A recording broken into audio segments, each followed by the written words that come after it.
السلام عليكم ورحمة الله وبركاته.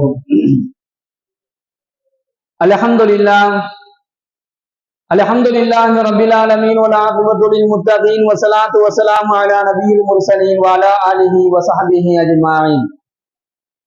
اللهم اعتقنا من النار وادخلنا الجنة يا رب العالمين.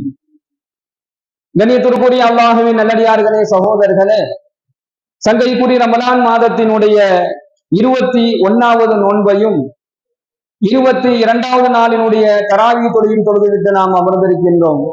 எல்லாம் வல்ல இறைவன் நாம் தொழுத நம்முடைய தொழுகைகளையும் நாம் வைத்த நம்முடைய நோன்புகளையும் இந்த நோன்பிலே நாம் அல்லாஹ்விடம் கேட்ட நம்முடைய எல்லா துஆக்களையும் அல்லாஹ் பரிபூர்ணமாக அங்கீகரித்துக் கொள்வானாக.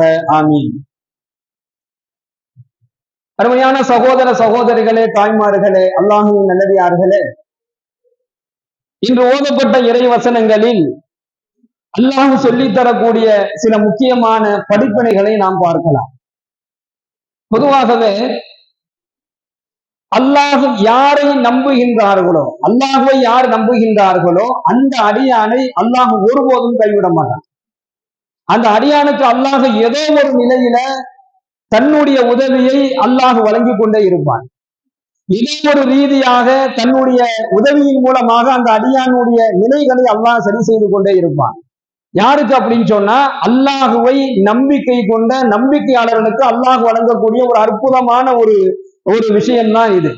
அதைத்தான் இன்று ஓதப்பட்ட வசனத்தில் அல்லாஹ் கூறுகின்றான். முதல்ல அல்லாஹ் நம்மகிட்ட எதிர்பார்க்கிறது என்ன அப்படின்னு சொன்னா, முழுமையான நம்பிக்கை. இன்று ஓதப்பட்ட அந்த அத்தியாயங்கள் முழுவதுமே இறை நம்பிக்கையை பத்தி தான் அல்லாஹ் மீறி சொல்லி காமிச்சான். இறை நம்பிக்கையினுடைய விஷயத்தை பத்தி தான் அல்லாஹ் தொடர்ந்து இன்று ஓதப்பட்ட எல்லா வசனங்களிலேயுமே இறை நம்பிக்கை உடையவர்கள் அவங்க எப்படி இருக்கணும், இறை நம்பிக்கையாளர்களுக்கு என்னிடத்துல என்ன இருக்கு என்கின்ற தகவல்களை தான் இன்று ஓதப்பட்ட வசனம் முழுவதுமே அல்லாஹ் கூறி காண்பித்தான்.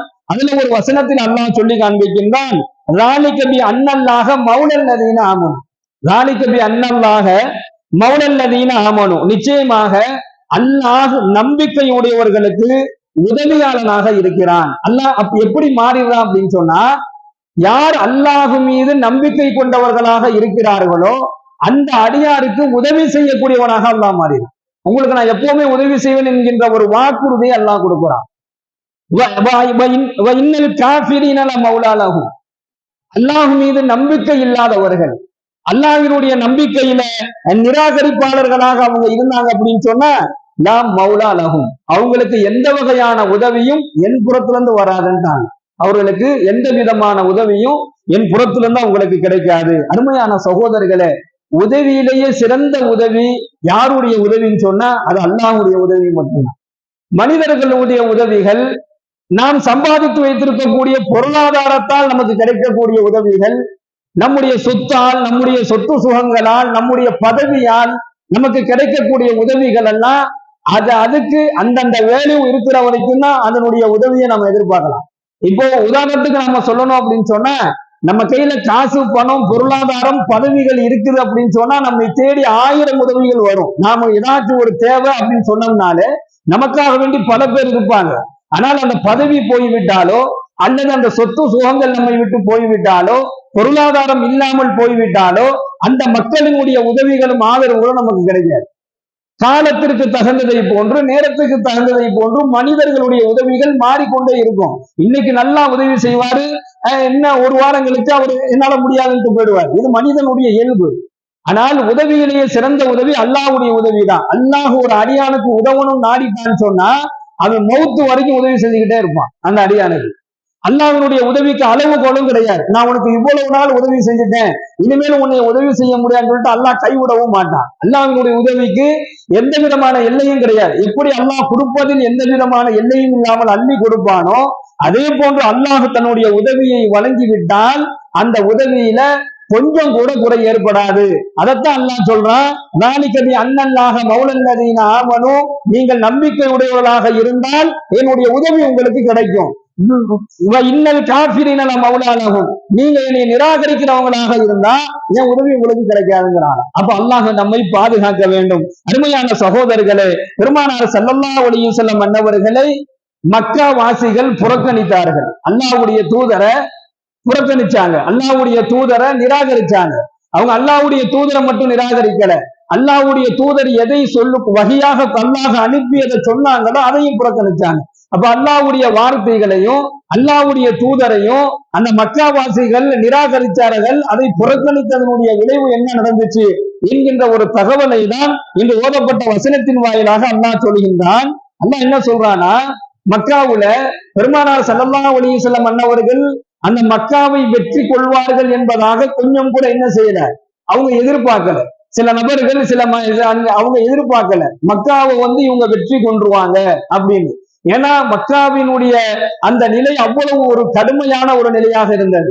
பெருமானார் ஸல்லல்லாஹு அலைஹி வஸல்லம் அன்னவர்கள் மக்காவுல இருந்து ஹிஜ்ரத் செஞ்சு மதீனாவுல போய் இருந்து மதீனாவில் இருந்து சில உடன்படிக்கையின் மூலமாக மக்காவை வெற்றி கொள்வதற்காக வேண்டி பேசும் பொழுது அந்த உடன்படிக்கை முழுவதுமே பெருமான சஹாபாக்களுக்கு பாதகமாக இருந்தது, எதிரிகளுக்கு சாதகமாக இருந்துச்சு அந்த உடன்படிக்கை எல்லாம்.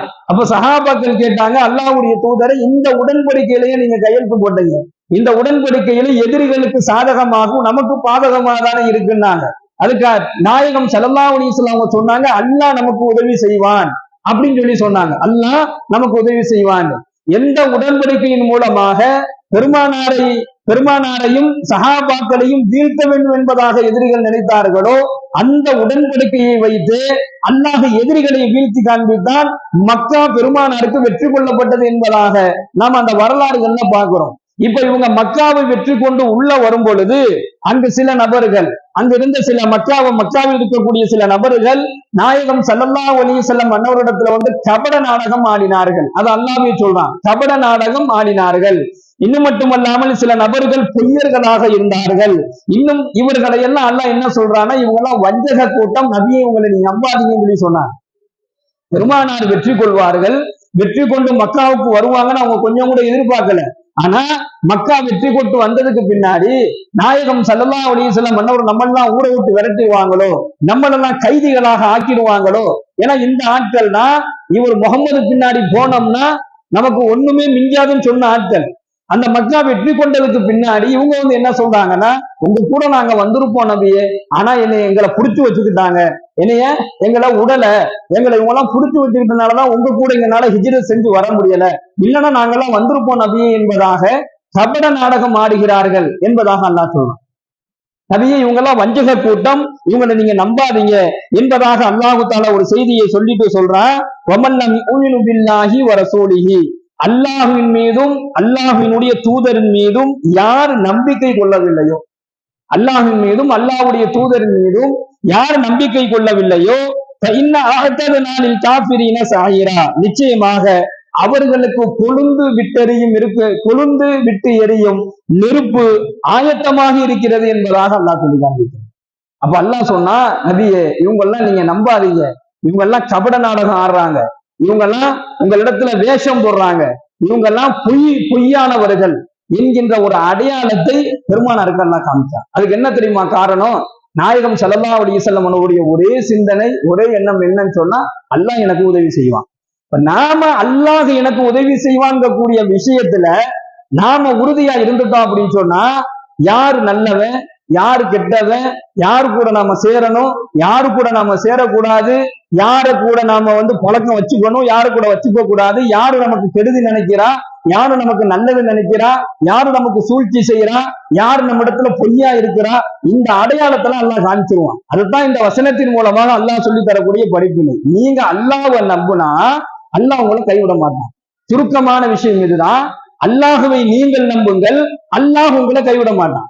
நீங்க அல்லாஹுவை நிராகரித்தால் அல்லாஹ் உங்களை புறக்கணிச்சிருவான். அது மட்டுமல்லாமல் நீங்கள் அல்லாஹ் மீது முழுமையான நம்பிக்கை வச்சிருந்தா, ஏன் இறைவன் எனக்கு உதவி செய்வான் என்கின்ற நம்பிக்கை உறுதியாக இருந்தா அல்லாஹ்வுடைய உதவி உங்களை சுத்தி சுத்தி வந்துகிட்டே இருக்கும். அல்லாஹ் உங்களுக்கு உதவியை 4 புறத்திலிருந்தும் அல்லாஹ் உதவியை வழங்குவான். சஹாபாக்கள் அப்படிப்பட்ட உதவிகளை பெற்றுக்கொண்ட வரலாறுகள் நிறைய இருக்கிறது சகோதரர்களே. சஹாபா பெருமக்கள் அல்லாஹ்வினுடைய உதவியை நேரடியாக பெற்றாங்க, மறைமுகமாக பெற்றாங்க. அல்லாஹ் உதவ வேண்டும் என்று நாடிவிட்டால் அவனுடைய உதவி 4 புறங்களிலும் சூழ்ந்து கொள்ளும். அல்லாஹ் உதவ கூடாதுன்னு முடிவு பண்ணிட்டான், இவனுக்கு இதை கொடுக்க கூடாதுன்னு அல்லாஹ் முடிவு பண்ணிட்டானா நாம எவ்வளவு பெரிய கோட்டையை உடச்சுக்கிட்டு போய் உட்கார்ந்தாலும் கிடைக்காது. இன்றைய வசனத்தினுடைய படிப்பினையே இதுதான். நீங்க என்னைய நம்புங்க, உங்களுக்கு நான் உதவி செய்கிறேன் என்கின்ற அழகான ஒரு படிப்பினை அல்லாஹ் இன்று ஓதப்பட்ட வசனத்தின் வாயிலாக அல்லாஹ் கூறுகின்றான். எனவே அல்லாஹுவை முழுமையாக நம்பிக்கை வைக்கக்கூடிய ஒரு முழு ஈமானை அல்லாஹ் நமக்கு வழங்குவானாக. அதை கொண்டு எல்லாம் வல்ல இறைவன் நமக்கு எல்லா நிலையிலும் அவனுடைய உதவியை வழங்குவானாக. வாஹிர் தாவானா அல்ஹம்துலில்லாஹி ரப்பில் ஆலமீன். அஸ்ஸலாமு அலைக்கும் வரஹ்மத்துல்லாஹி வபரகாத்துஹு. இன்ஷா அல்லாஹ் நாளை கியாமுல் லைலுடைய தொழுகை சரியாக 1:30 மணி அளவில் நமது பள்ளியில் நடைபெறும் என்பதை தெரிவித்துள்ளேன். சுப்ஹானல்லாஹி பிஹம்திஹி சுப்ஹானக்கல்லாஹும்ம வபிஹம்திக வனஷ்ஹது அல்லா இலாஹா இல்லா அன்த வனஸ்தக்ஃபிருக வனதூபு இலைக்.